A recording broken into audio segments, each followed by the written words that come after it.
I was S3's worldwide top biller, 1.4, 1.5 billion pound business. They have 4,000 consultants across 20 countries and 60 offices. It was clear to me that I had something special in recruitment and maybe in life as well. The amount of recruiters who work in agencies and say, I can do this better myself, I want to start my own thing. Walk us through your experience with that. Well, being a millionaire so young isn't what it's cracked up to be, I'll tell you that much. But I probably made a lot of mistakes as a young leader. I was very impatient, and I think a lot of recruiters say they're specialists, but what I find is that they're not. I'm all about purpose, right? When I was running my business, I didn't really have any purpose. What I wanted to do was make as much money as possible, get the biggest office, cars, houses, all that kind of stuff. And when I lost all that... How did you lose it? Well, as each day, week, month, year passed, I was deteriorating mentally, physically, emotionally, financially. Leaders have resonated with me because it's probably one of my biggest fears, to build a business and lose it. Do you have much experience of people kind of being disingenuous? I knew this story would come out in one episode eventually. A lot of people in recruitment and in sales, they put on this bravado, this kind of almost aggressive, kind of confident tone. And I think people see through that now. You got to have drive, you got to have motivation, but I think it's things like empathy and emotional intelligence as well. Because when I was a CEO, I put a suit on, I became this kind of facade of myself, and I was strong. I would hire people, I would fire people, I'd be ruthless, I'd be decisive, but sometimes I'd go home and be in a bit of a mess. Kilimanjaro then. It's the best thing I've done by a country mile. I've still got a long way to go and I'm still learning. The moment you think you know it all, the moment you think you're there, you're not. I'll ask that question back on you. Why have you started your podcast? Chris, welcome to Amsterdam. Daisy, thank you so much. It was a very pleasant flight and I'm glad to be in a different country. I'm really grateful to be invited. Thank you. Amazing. And how are you finding it so far? So far, day 2, I got a lovely hotel and it's right in the middle of Amsterdam. And yeah, it's good. It's good to be in a different place, right? Absolutely. Because you do podcasts virtually often and you go around the UK? I've hosted 80 odd podcasts now and I've been on probably double that. So, and I still love the concept of podcasting, being a guest and being a host. I think they're both challenging in their own way, actually. But I love it. I love the skill of it, the thrill of it, and the conversation, especially in person as well. Let's talk about your story. So a millionaire at 26 years old. Yes. So prior to that, you were at S3, right? Which is a recruitment agency. Yeah. You were a top biller.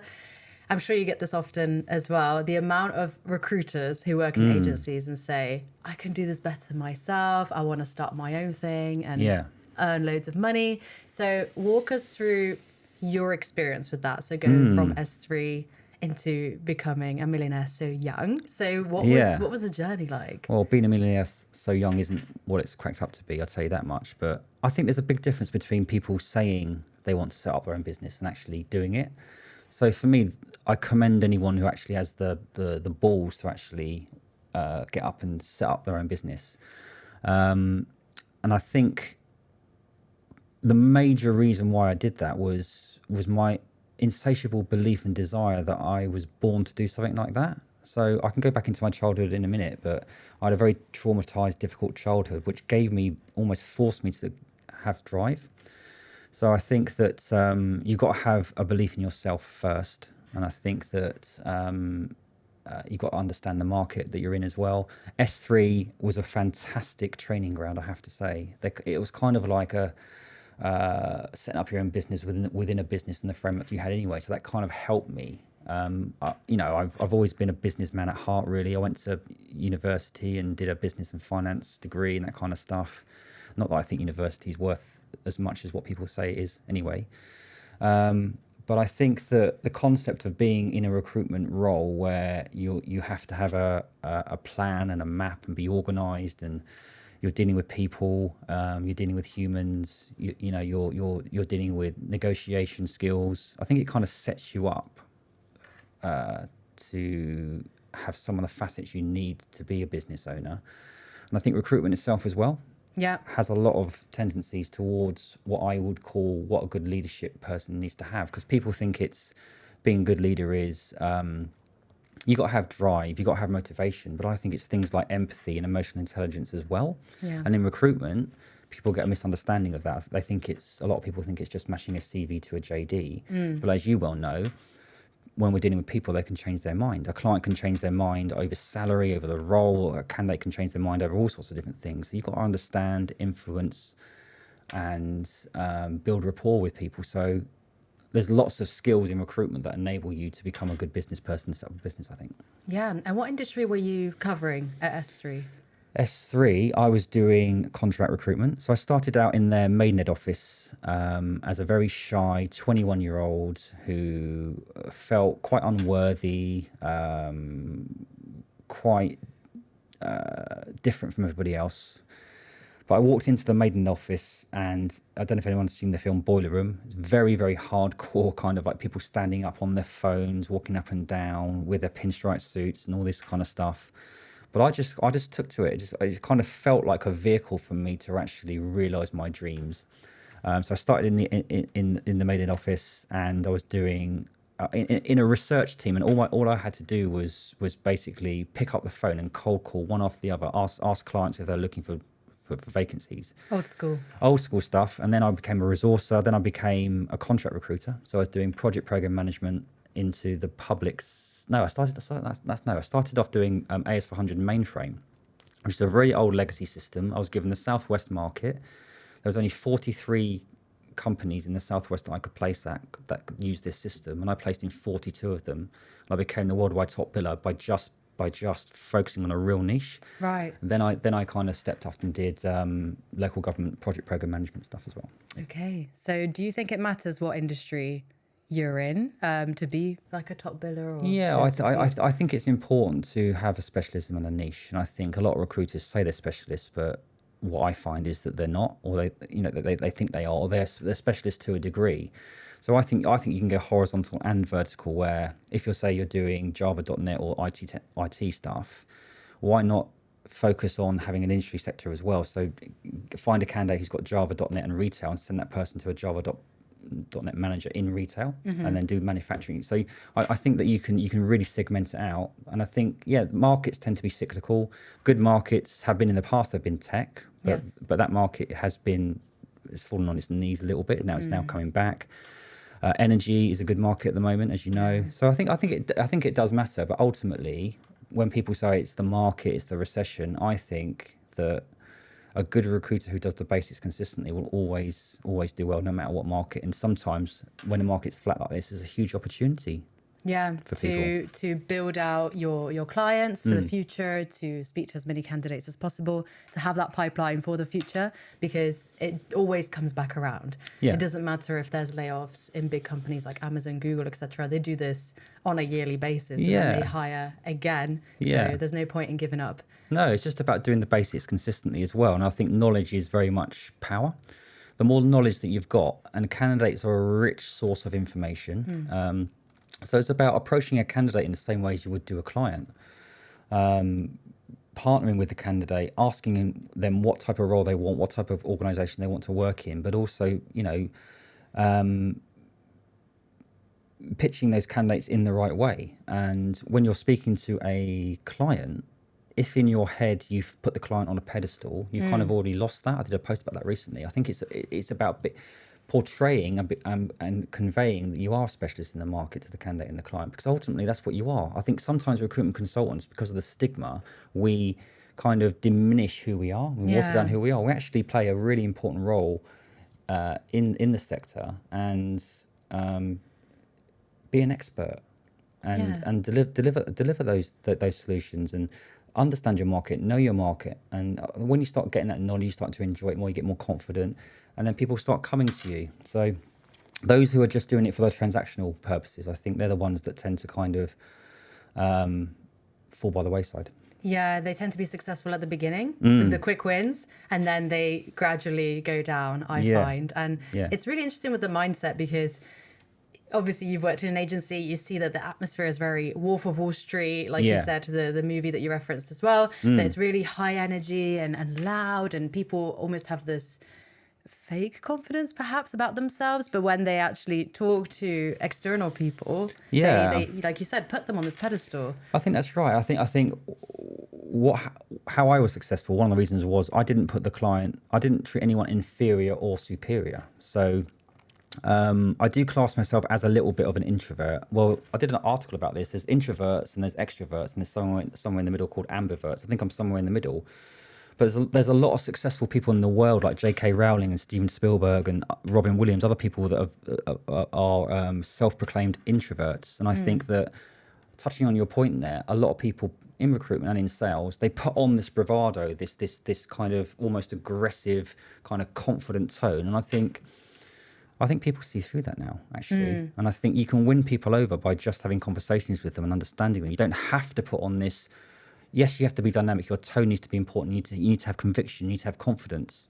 But I think sometimes you can overdo it. And when I interview people and I see people with this sort of overbearing, brash kind of persona, more often than not, they're masking something. Yeah. And it kind of like, well, if you're masking something, you're lying. And if you're lying, he doesn't build. And it's people see through that. So, a little bit of vulnerability never hurt anyone. No, is that why then clients trusted you straight away, because you were just being yourself and you were? Well, absolutely. I think in terms of my recruitment career, yes, but also how I pivoted 4 years ago when I lost my business sort of 7 or 8 years ago, and I had to pivot again. And I did some stuff on LinkedIn, and I was very open and honest and vulnerable, I think, and without doubt, that was probably the primary reason why I've managed to help over 50 recruitment businesses build, scale, and grow, because I kind of cut through the bullshit of I'm a CEO, and I think most CEOs are in a very lonely place. They haven't got anyone to talk to. They have to put on this certain kind of stoic kind of like persona of leadership. And of course you need to be a leader and motivate, but ultimately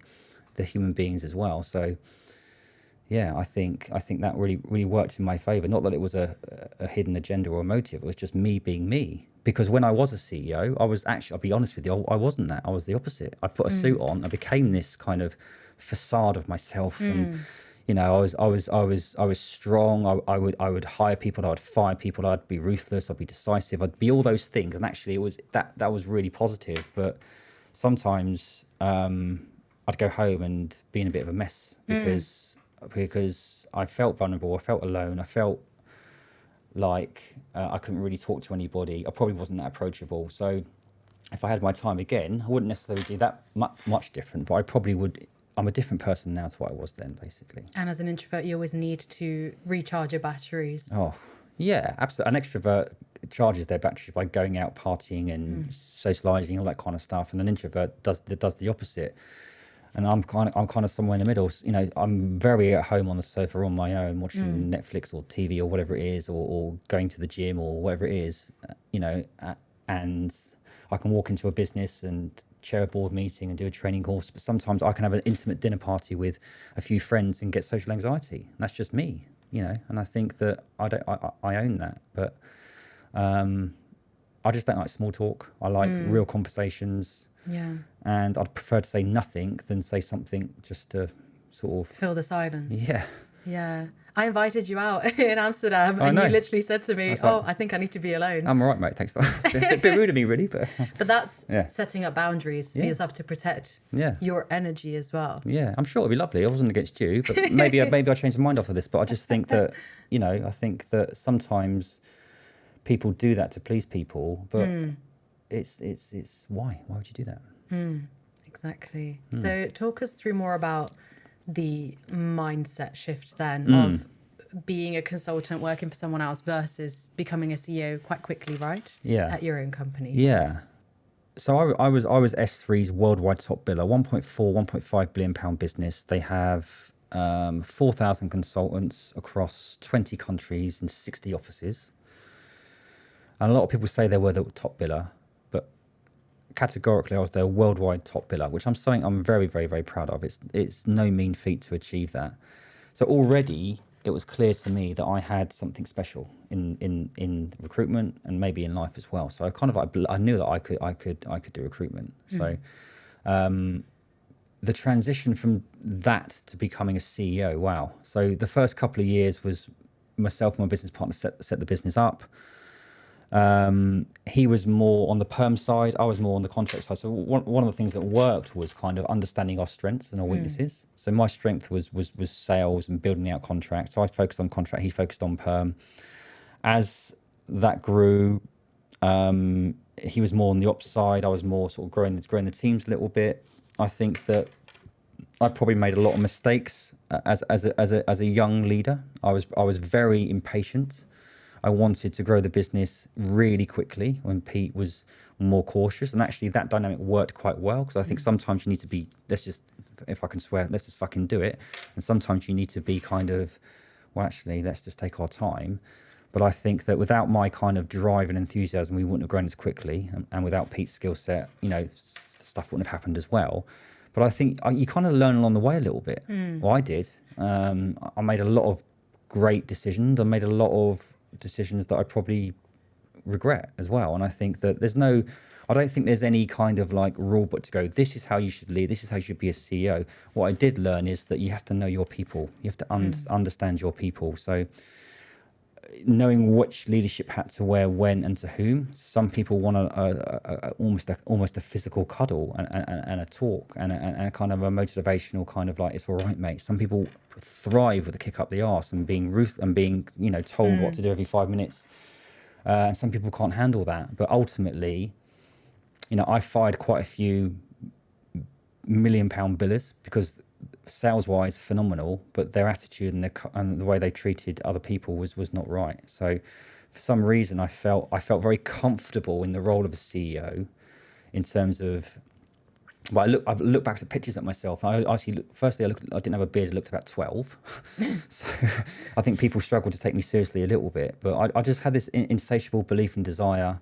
I think that I probably took things personally quite a lot. I expected my team to work just as hard or be just as good as me, and I think it's a bit of a false prophecy to think that your members of your team will work as hard as you, because it's not their baby, it's not their business.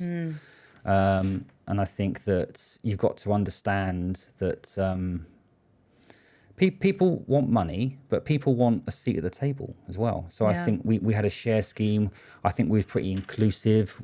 We had lots of management team meetings as well. So it was less of a transition than what I thought it would be. But I would say I'm a much better leader now than I was then. I really do, because I'm much more in tune with my emotions. I was 99% focused on the business. All I would do is I'd send emails at 3 o'clock in the morning to work, and I would just drive. And I think I got burnt out several times as well. And I started to resent things a little bit. But I think now that business, if I was leading that business now, I'd be very excited to be where it'd be. But I think you can only do what you can do with the tools that you have. So I think even with yourself, I mean, I'm sure you're a different person than you were five years ago. And I think you can't beat yourself up about these things, right? No. Do you just take this as part of the journey then, so you don't regret starting up your own business? Oh, I don't regret it. I'm absolutely thrilled that I did. I couldn't imagine. This is not being disparaging to anybody. I couldn't imagine being in a 9-to-5 position. That's just not me. I like to be in control of my own destiny, and I'm delighted that I'm an entrepreneur and business owner and all that kind of stuff. And I get more of a thrill now out of actually helping, guiding, mentoring business owners as well. So, but in life we need people that want and enjoy different things. We can't all be entrepreneurs. We can't all be great at our job. Everyone needs to be different. But it's about finding your calling, finding what you're happy with. But I would advocate anyone who's thinking about setting up a business, go and do it. Give it a go.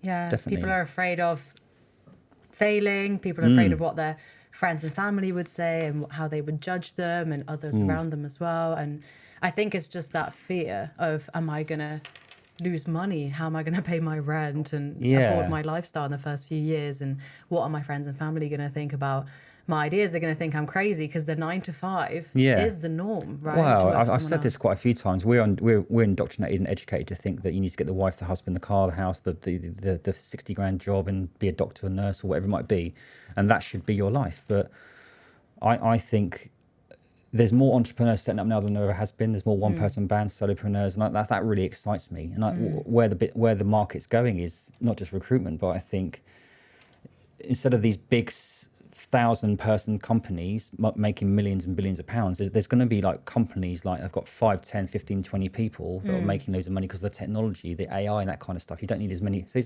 in many respects, I think it's a little bit easier to set up a business on your own because you can do Amazon stuff on, you can do online stuff. You don't necessarily need big offices, warehouses, that kind of stuff anymore, I saw somewhere on LinkedIn that Gen Z are supposed to be like the biggest entrepreneurial kind of. I always get confused with Gen X and Gen Z. I don't know where it starts and begins, to be honest, but yeah, it sounds right. Is Gen X I don't know. in the mid-20s? I don't know. I don't know. I've lost track of all that kind of stuff. I don't know.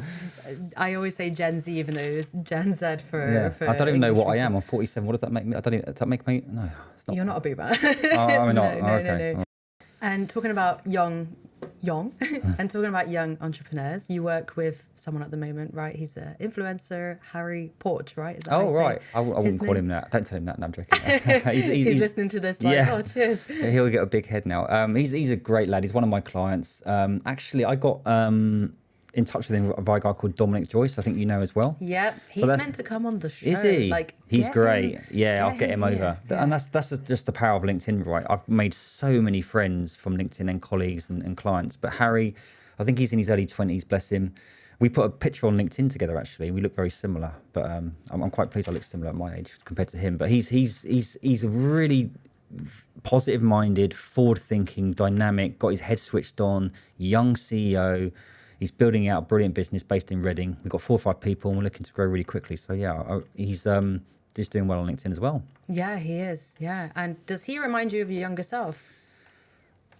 Yes and no. I'd say he's a lot more measured than I was back then. I mean, at 21, I was quite rash. I was quite impatient.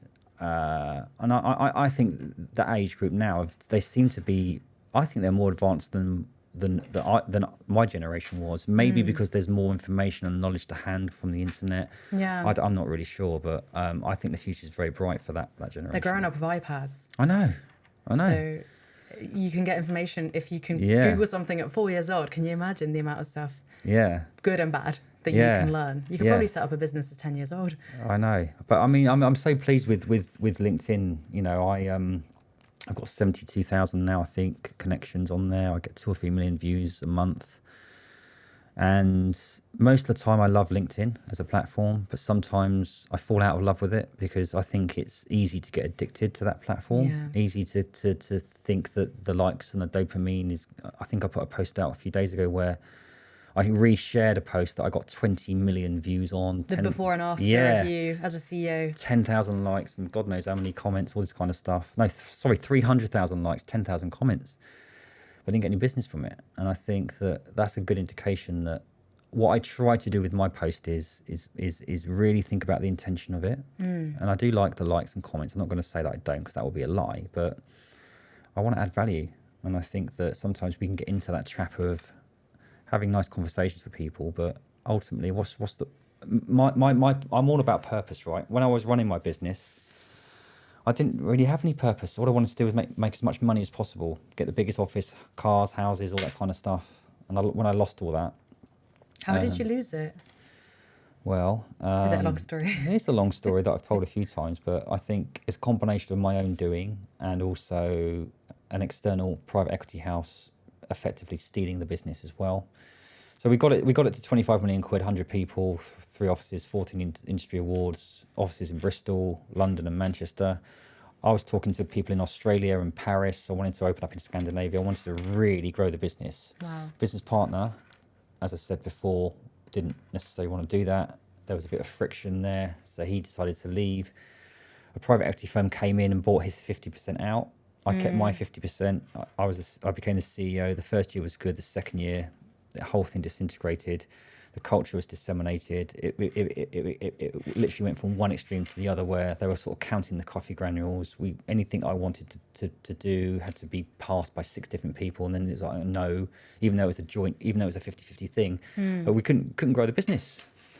And lots of other stuff happened, but essentially they forced me out of the business and tried to take that business from me. So I took them to the High Court. Took me 4 years, cost me 600,000 quid. And as each day, week, month, year passed, I was deteriorating mentally, physically, emotionally, financially. And a few weeks before I got into the High Court, I ran out of money. My mental health was shot because the gossip and the talk around this whole thing was awful. It was very negative. The people who I thought my friends abandoned me effectively. I was made out to be X, Y, and Z, and some of that I did bring on myself a little bit, but how it was done was just ridiculous, and I defy anybody in that situation to cope. I lost, so I had to accept a deal out of court for peanuts. So I lost millions of pounds. I lost access. I got divorced, sold 6 houses to fund all this stuff. Lost access to my children. A few suicide attempts. So I lost the business for a combination of some bad judgments from me, which I've been vocal about, but also their modus operandi was very much to do that in the first place, and they've done that to a number of other people as well. So It was an awful experience. It really, really was. But actually, it was a gift, because now I've harnessed that experience. I've been vocal, honest about it. And I think business leaders have resonated with me because it's probably one of their biggest fears, to build a business and lose it. Yeah. So I now know what to do and what not to do.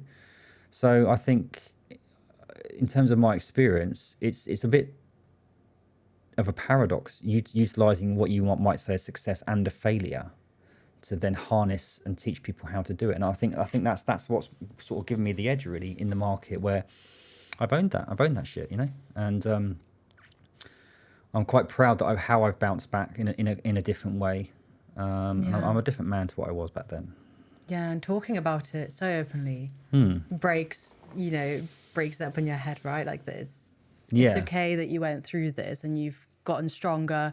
I think you're more successful now, to be honest, like with your LinkedIn presence and the stuff that you're doing, you know, it's just way more rewarding. You're giving back. Your podcast as well. It's educational, it's informative, it's breaking taboos and stigmas. It's absolutely amazing what you're doing. Thank you. Yeah. And what worries me is that I speak to some small entrepreneurs who are, you know, having success in their recruitment businesses and looking for outside investors to come in. So I don't think it even crosses their minds that could be a potential thing, that they kick them out of their own businesses. How does that even happen? You know, it was a very almost clever technical aspect of the shareholders agreement that they implemented. But you know, not all private investigators, private equity people are like that, obviously, you know, but most of them do want their pound of flesh. And if you are going to partner with a private equity firm, be prepared for things to change. There are some good ones out there that allow you to run it and kind of trust you. And if they did that, the business would be flying now. But unfortunately, in life, as you well know, and in business, there are people out there that want to use you, want to abuse you, want to take steal from you. And I've been on the wrong end of that a number of times. And I think that the moment you feel that I'm strong enough to know that it's never going to happen to me again is when it happens to you again. So there's always someone out there that's going to try and either be jealous, troll you, knock you down, use you. And there's a lot of wolves in sheep's clothing. Even recently, in different aspects, I've had people partner with me or engage with me, and the relationship or the partnership has started very well. Yeah. And then people reveal themselves. Eventually. Yeah. And I think I'm getting better at identifying those sort of people, but I don't beat myself up about it now. I wouldn't say I almost expect it. I'm still open, but I'm also cautious. But when it happens now and again in friendships or partnerships or relationships or suppliers or whatever, instead of reacting, I just respond, and I see it as a test, and I see it as a lesson, and you just get better the next time, you know? Yeah. I'm sure. What's your? I'll just flip it back on you a little bit. Do you have much experience of people kind of being disingenuous? I knew this story would come out in one episode eventually. I've had it twice. I'll talk about the most recent one, where I was managing a team of how many people did I hire? 1, 2, 3, 4 people, and 1 office manager, so 5 people in total. And the original person, who I won't name, had been at the company a few months before me. So unintentionally, this person wanted my job, so the talent lead position. However, he didn't get promoted, and I was hired externally to come in because I had that experience. So almost instantly, there was this animosity towards me. I wasn't aware of. He became my best friend. We were seeing each other, you know, at work, outside of work. We were great together. We were such close friends. Very relatable, also very vulnerable person. Told me his stories about, because he used to live in South America and he had a gun to his head, etc. You know, like all these traumatic stories to like get in my feels, you know. Got you. It just got to eventually where the company was not performing well, and people were panicking. You know how it is with layoffs, perhaps. I don't know if you've witnessed it firsthand. Things get quiet, workload gets silent. C-level is chatting amongst themselves, not including you in conversations, or you don't have any information. And also like lack of spending, everything's frozen, recruitment's frozen. And that's when, you know, shit's going down. This is when the chips are down. You see the real colours of people, don't you? Exactly. And my team was kind of worrying, you know, because that's our bread and butter, right? We were recruiting, and the whole recruitment was frozen for a couple of weeks. So they had questions for me. Whilst this other team member, he was just kind of isolating himself, and he thought he knew what was going to happen, and he was protecting himself. Like you said, different personalities you have to manage in a different way.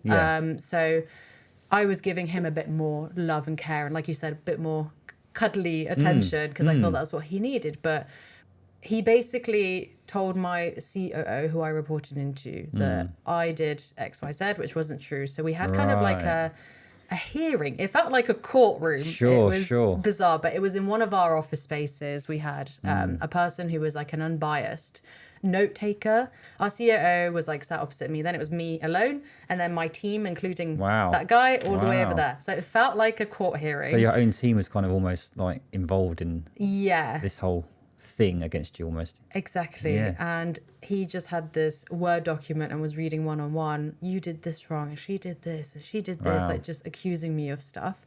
And then my team members individually had to like explain what was happening, and they were all on my side because I didn't do any of these things. But he told one of my team members before that meeting, like, I'm trying to get that bitch fired. He literally used these words. Wow. So he didn't succeed, obviously, but I did have a little cry because we had a break. It was 2 hours. This meeting. It was insane. And I've never had someone twist on my, like, sorry, I never had someone like twist on me like that. You know, be my almost best friend and then used everything from like me. one extreme. So for being very pleasant and friendly and warm to you, it's hard to fathom that. It's hard not to take it personally, isn't it? And I think how that's happened to me quite a few times. It happened to me recently in similar situations. And initially you feel kind of like, what have I done wrong? And you start to take on the blame and the guilt and think, did I do? And actually, what I found is that it's either jealousy, their own insecurities, and it's kind of like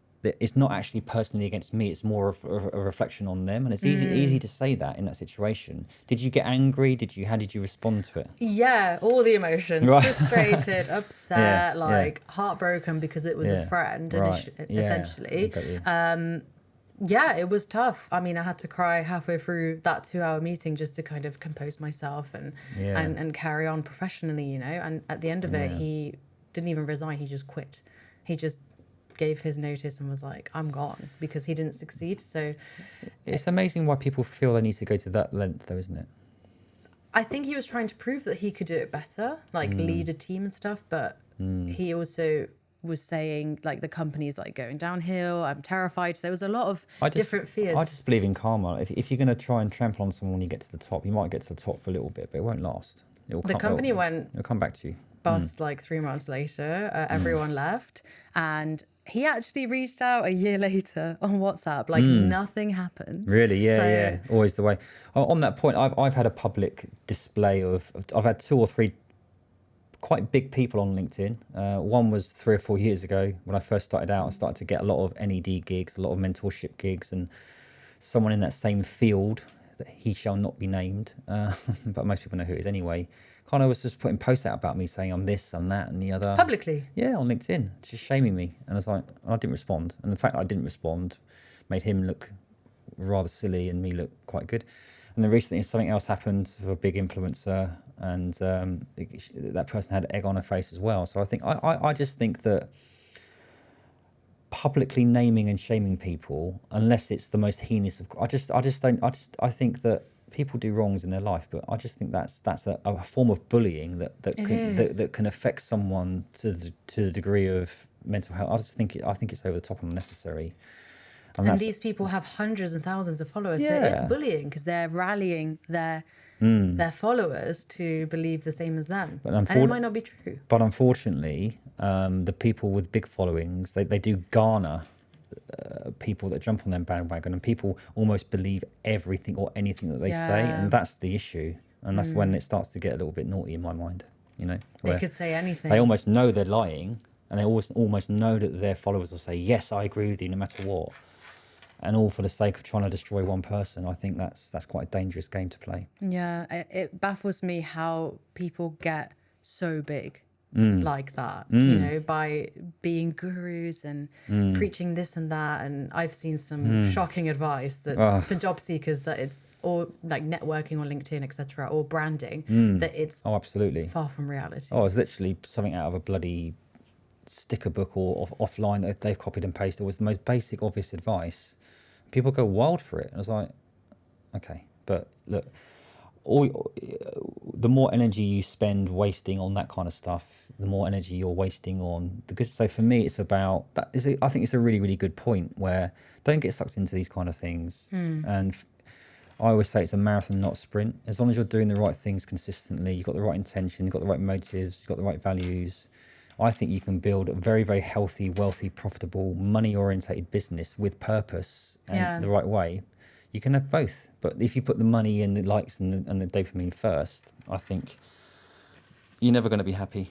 It used to be like that, like the Amazons, etc. It's just profit over people. They have the worst work-life balance and the worst work culture, don't they? And because what happens with that then, because what your initial temporary happiness of getting the likes and the dopamine and the money, that's all you're used to, and you chase that. You're forever chasing it, and you're forever disillusioned, disappointed. Where when you get the fulfillment out of helping somebody with impact and doing a good job and getting the money as well, that's what you become. Do you understand what I'm trying to say? It's a different. I've had both, and I've been guilty of doing both, but I much prefer what I'm doing now. I'm probably making less money than what I make. I'm not a millionaire anymore. I'm making less money than what I did. But this going to sound cheesy, but my wealth is myself, and I don't want to.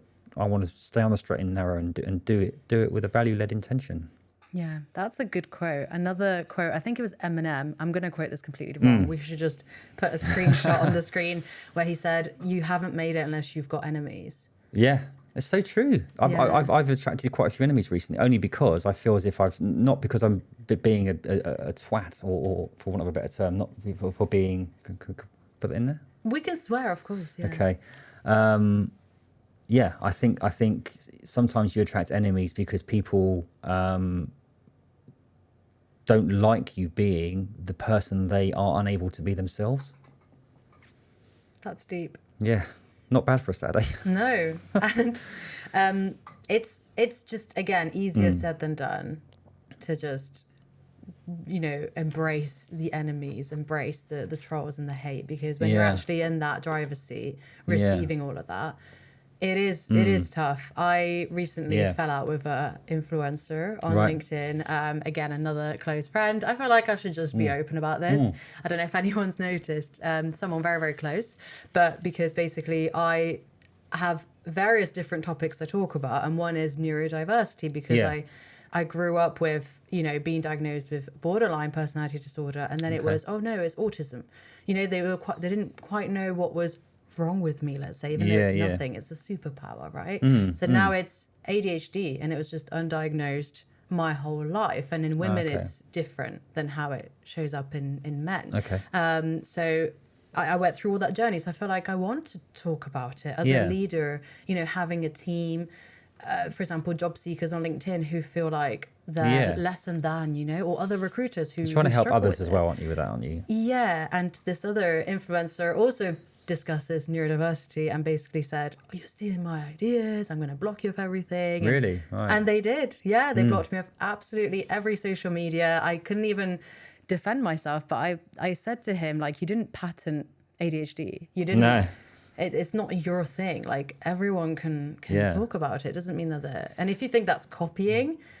I have bad news for you, because we're in recruitment and someone's going to talk about a topic you talk about. And you don't own the rights to ADHD or that kind of stuff. I think those types of people, not to be too general, who kind of like make a very bold statement and then say, right, I don't want to talk about it. I think let's have a conversation about it. Let's talk about it. But to say that and then block you is kind of like, I just think sometimes most disagreements are resolved when we tackle the issue, not the other person. You know? Yeah. And what he was doing was just attacking you, and that's not going to work. It's just you've got a different opinion. You're allowed to have a different opinion. It's fine. Course. You're allowed to disagree. You don't have to fall out about it. No. But if you're going to block me, what as if I'm going to cry my sleep for the next 4 years because you blocked me, mate? You know, sometimes people get such an inflated ego about that kind of stuff as well. See, now I'm see. This is where I don't want to go into that kind of thing. I'd prefer to like. Look, healthy conflict is a good thing. Having disagreements is a good thing. Everyone just agreed in an echo chamber would be boring, right? Yeah. But, you know, to actually go and block somebody, I think that it's probably a sign of them not wanting to be found out, them not wanting to be proved wrong. And actually, I've got a lot better at this. There's no shame in you putting a post out and admitting, actually, I've had a conversation with this person, I've got to admit that I'm wrong. Take accountability. You don't have to. Who wants to be right all the time anyway? I mean, I think people that say, I never lose an argument, I'm always right, or I just think, I always worry about those sort of people. I think you have to. And after that, I had huge imposter syndrome for like a good 2 weeks. Seriously, it affected you? Yeah. I really was thinking, do I know what I'm talking about? Am I going to copy someone else if I talk about CVs? I understand that. Do you know what I mean? So I really stopped posting that frequently for like 2 weeks. Wow. And I just thought, why am I even on LinkedIn? I had this whole But that's what the person mindset. wanted. That's what they wanted you to do. They wanted to kind of win that way. But the way to counteract that is to go the other way and post more, because the person was trying. Those people they want to suppress you. That's their intention, I think, usually. Yeah. Now I'm posting more, luckily, and it actually helped me find my niche even more, you know, like with a series for job seekers and the podcast, and this is why you're here today as well. Yeah. And LinkedIn is incredible. It is one of the best platforms. It really but is. there are so many shadows. There's so much darkness, you know, in our DMs where we're like fighting other people or... I mean, I get trolled a fair amount, not as much as what I used to, but I'm pretty sure that it's probably worse for women than it is men.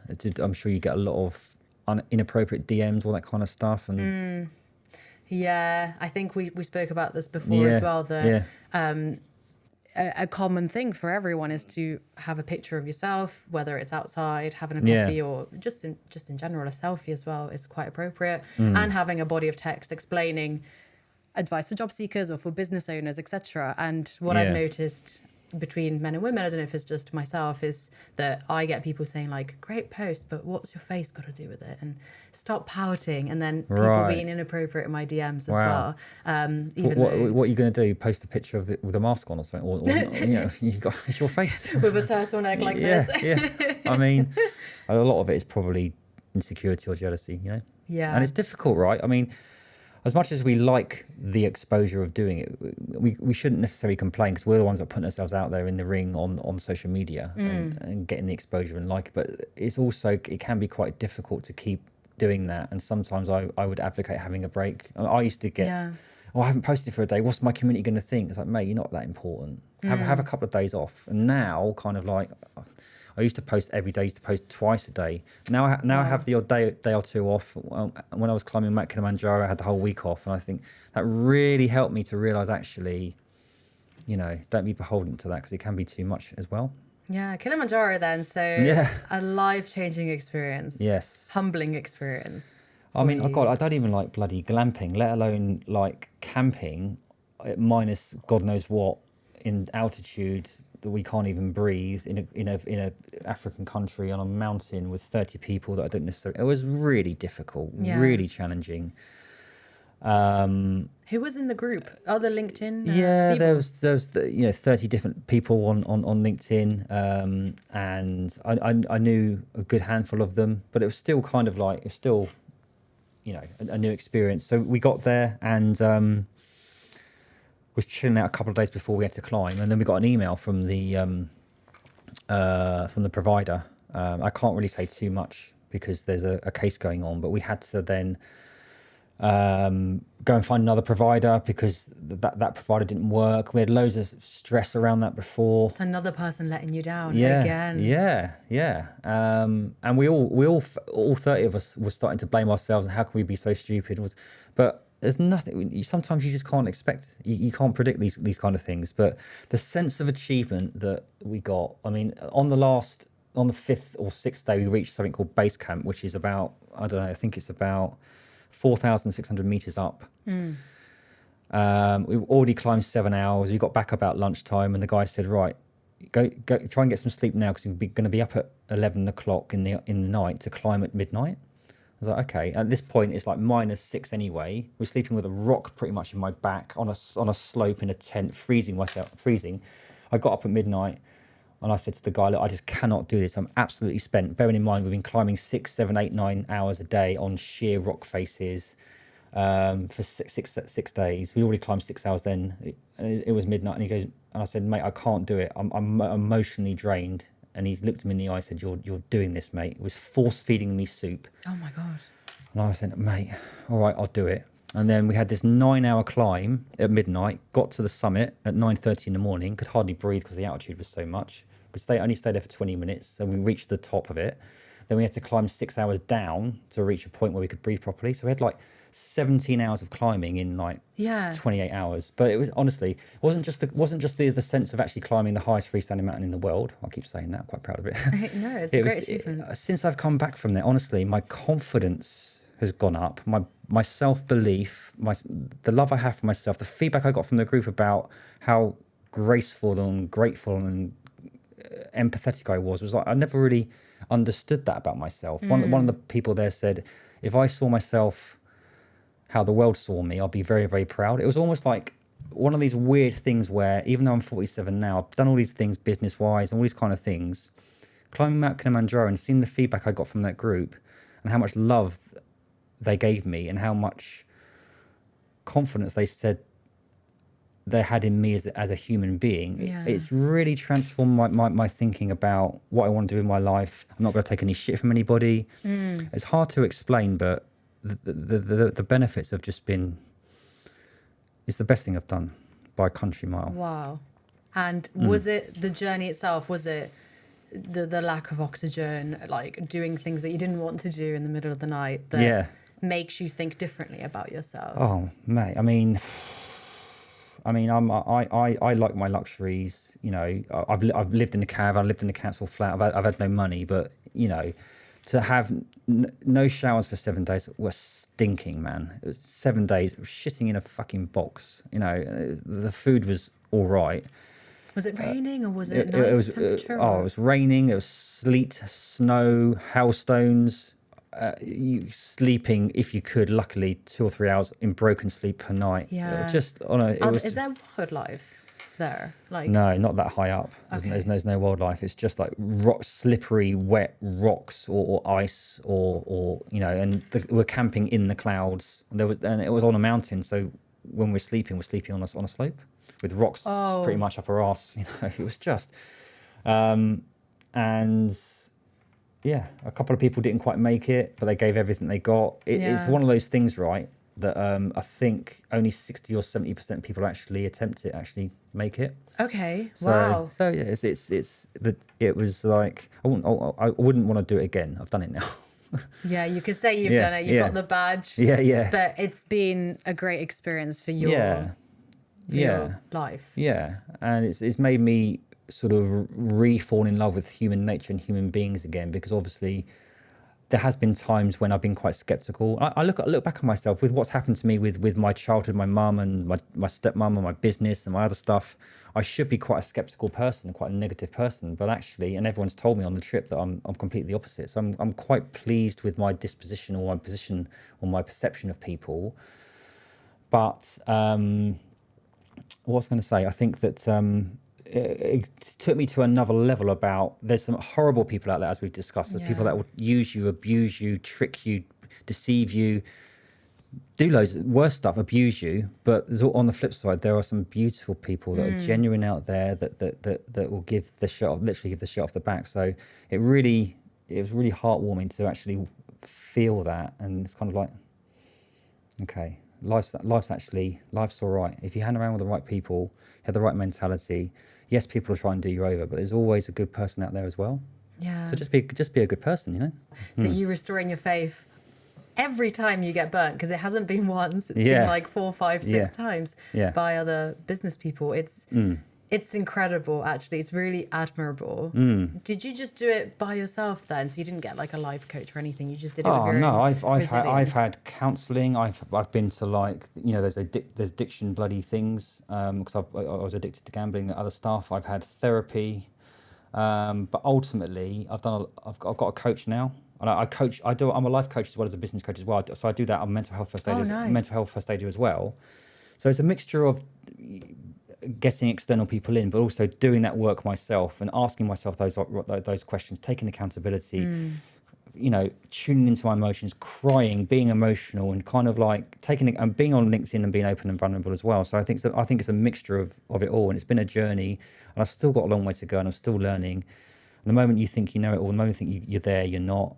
No. So even though I'm a coach, a mentor, all this kind of stuff, like even Tony Robbins, I'd say everyone needs people around them, you know, to talk to learn from. Your own community. Yeah. It's really invaluable and really important to have that. Yeah. Like your podcast. Yes. Community. Yeah. I have to get you on my podcast as well. Yeah, absolutely. So talking about your podcast, and you've mentioned in another podcast from Dion, I believe, that you would actually do that as a job, right? I mean, in recruitment in the last 25 years, whether it's on the phone speaking to candidates or in person hiring candidates or hiring candidates for my clients, the amount of people I've spoke to, I've probably interviewed tens of thousands of people. So I think it's safe to say that I've become quite good at it over that period of time, and it's become a skill. And to do that, to have the opportunity of doing that in person with cameras on, I've had Daniel Priestley, I've had billion-dollar business owners on my business like James Reed, I've had Premier League footballers on my podcast. I've had some phenomenal conversations like with Dion and a girl called Rebecca Fox about narcissism. And I love the concept of having a real deep, raw conversation with somebody about real issues. I've talked about suicide, I've talked about sexual abuse, loads of stuff. And for me, recruitment is great. I love it. I'd always be in it in some degree. But where I want to go with it is, I'd love to be on TV. I'd love to develop my podcast. I want to. As an introvert, really? Yeah, believe it or not. I think that's my calling. And I've just applied for a TED Talk as well. So as an I want to push myself out of this introvert state. And I think I've got gifts. I want to have a meaningful podcast and TV show where I'm talking about, and that's what I want. Ideally, that's what I want to do. So people keep telling me that I need to get myself on stage, tell my story, and do it, and just sort of stop telling everybody I'm an introvert and stop shying away from it. So I'm gonna. Every time I'm on a podcast, I'm going to say I'm going to do it, which means I'm going to have to bloody do it now. Yeah, there's proof on YouTube that you have to go and do it. But do you think putting yourself in that introvert box has stopped you from going on TV and doing these things? I do agree with that. I think that and that's on myself. So hence me now saying, I'm not an introvert watch out, world. I'll be doing somersaults on stage next week. You know. Ambivert, is it called? Yeah, in the middle, which is in the middle. Yeah. Okay. Which is kind of like a bit of both, which I probably think I am. I mean, don't get me wrong. Sometimes I can be the life and soul of the party, but yeah, I just want to be myself, basically. Yeah. I think I go where the wind blows in terms of how I feel. If I'm not feeling it, I won't do it. You know. Yeah, and you applied to do a TED Talk, right, as well? Interesting. Would you ever do something like that? I just spoke to my husband about it. Yeah. I was applying yesterday. Like the forum is really, because I didn't know it was for free. Yeah. I just saw the forum. People are going to take our ideas. Don't think I'm stealing from you and then you make a LinkedIn post about me. I'm joking.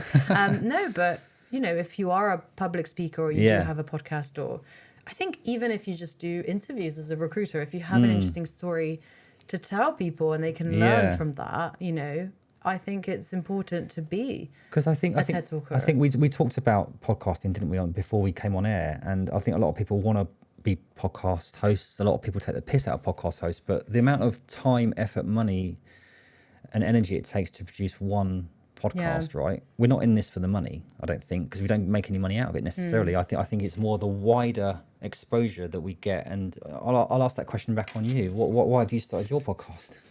I can tell you're a podcaster and recruiter host mode, literally for me it was the lack of creative content on LinkedIn. Like it's either articles, it's either glamorized posts, it's pictures, infographics, definitely carousels. There are recruitment podcasts out there, but there was a huge gap with breaking the dynamics between job seekers getting information, how it is to work for companies like PVH, Google, Nike, etc. And me being the bridge for them, because I have contacts that are entrepreneurs, started their own businesses, are working for XYZ companies. So I thought, why don't I be the bridge for these people? And I think video content is doing so well at the moment. You can repurpose the podcasts into shorts, TikToks, etc. It can be applied everywhere.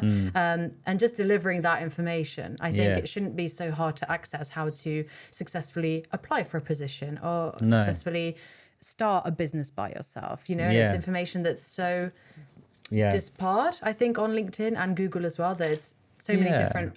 Like, it's a great way to communicate as well, because I think you can see a great text post and all that bounces off the page. It's a great text post, but actually people really resonate with a visual aspect and a conversation, and I think it's a great medium in itself. Go to the source. Right. Absolutely.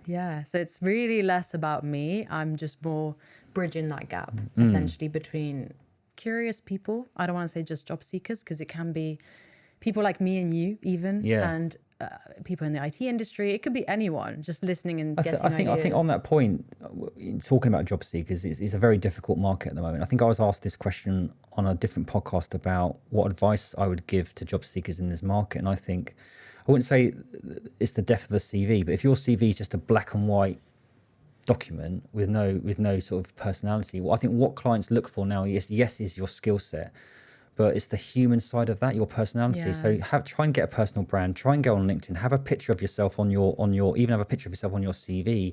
Talk about your specific achievements and kind of like bring your personality and yourself to life. What I mean by that is, I think a lot of clients and companies, they hire on skills and experience, and after 6 months they realize, he or she wasn't right culturally for me, and it's the behaviors and attitude. So for me, where recruitment has changed is it's not just about what skills and experience you can bring, is all the other stuff as well.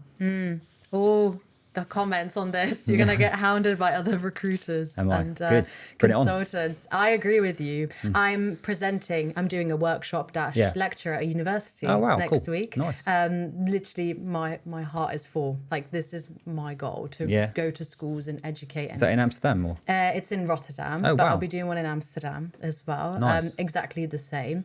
And I have the CV kind of workshop within it as well, for grads, because they have so many. The most questions are about what a CV should look like. So I've made 2 copies of my own, and one is the standard black and white one, and then another one I said, this is my actual personal favorite with my photo. Great. It's just got like a sidebar of like what I enjoy, my skills and my hobbies, because I love to see hobbies. Some other recruiters quite established on LinkedIn say that they hate seeing hobbies. I found that very it's certainly your personal interests, that kind of stuff, right? I think it's really important, but also a CV, right?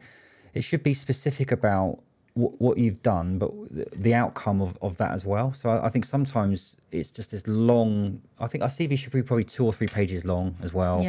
But the visual representation of a CV, I think people can go overboard with it. But you've got to think about it. Like, I think people misunderstand. Why would someone come on knocking on my door unless you're kind of a little bit different out there? So unfortunately, the amount of people that I think they get confused. Personal brand, the word personal brand. I think it's like a vanity thing. Unfortunately, in this day and age, if your head's not above the parapet on social media in some capacity, I do think you're at a disadvantage. Yeah, I agree. You know, and I'm not saying post every single day. So my advice to a job seeker is also be proactive as well. Alongside, pick up the phone to the manager, take your CV in person to the client, send them a video of yourself. That kind of stuff can be if I was a hiring manager, I got a CV emailed to me versus I got a hiring manager and you phoned me up or you personally reached out to me or you sent me a video, you're at the top of the pile. It's stuff like that that can make the difference, right? Yeah, it's stuff that's frowned upon. Yeah, but it's old school as well. But you get right in front of that person and it's unique. Not everyone else is doing it. And tying back into what you said before about your post that got 300,000 likes and 10,000 comments and millions of views and you didn't get any business out of it. I saw a post, I believe it was yesterday, from a job seeker who keeps going viral because of her green banner and looking for work. And this person basically mentioned that nothing has come out of it. You know, and there was a comment in there. I wasn't going to say anything because I didn't want the haters on my arse and connecting with me. But someone actually said, "But have you been proactive? Have you redone your CV? Have you made something out of it? Have you contacted people?" Exactly. So it was okay. You go viral. Congratulations. That's a great achievement. Actually, you expose yourself, but. What do you do with that? You can't just, like you said, like you can't just sit in your bedroom, go viral and wait for... But it's a three-way equation. It's the company, it's the candidate and the consultant. So if the candidate's doing that, that's great. The consultant's got to be, on form as well. But this is important as well in the equation, the client or the company. I think a lot of hiring managers, they get self-entitled where they expect the candidate to run through a brick wall. They expect the candidate to have 100 out of 100. They expect the candidate just to sit there and answer the questions. What a good hiring manager should be doing is even doing a video JD themselves, bringing the company to life, bringing the role to life when they're in the interview, asking questions, but also being prepared to be asked questions themselves as well and being open and removing the mask. And yes, be professional, but like, why would someone want to join someone who's just sit there in a grey suit and dictating? I think it's a three-way equation where all parties have to be a human being in synergy as well. I think. And imagine just being a candidate and interviewing with someone who's so professional and dull and doesn't. How can you assess culture of a company if hiring managers do that? So it's a big lesson for hiring managers if anyone's watching this, and then they get realization. And I think as well, that some recruiters get a little bit of flack around, the recruiters ghosted me. But I think the amount of candidates and clients that ghost recruiters as well, it's easy to blame the consultant. Sometimes the consultant is at fault. But as you know, there's so many instances where a client has interviewed someone 4 times, absolutely, it's an 80 grand role. We really like, and we're going to make an offer, but we're going to offer him 65. It's like, what are you doing? And that kind of stuff. Or a candidate will change their mind at the last minute. So I think that, as I say, all 3 parties need to be in synergy. But ultimately, it's the recruitment consultant's job to make sure that happens. Yes. But I also think candidates forget that they don't charge us anything. So you're getting a service for free, mate. So just bear that in mind as well. Yeah, the DMs as well that you get that say, "Hi, I'm trying to relocate. Get me a job." Anywhere, and you're like, you haven't that's responded the vaguest. you haven't responded to me for 45 minutes. What are you doing? Yeah, exactly. So I have a bit of a story with that as well. It's like story time with Daisy today. You're really like getting some stuff out of me.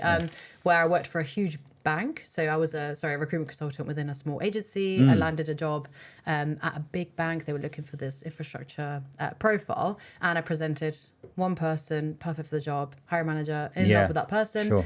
We mentioned the salary. It was 93K. And then HR gets back to me and says, 63. Wow.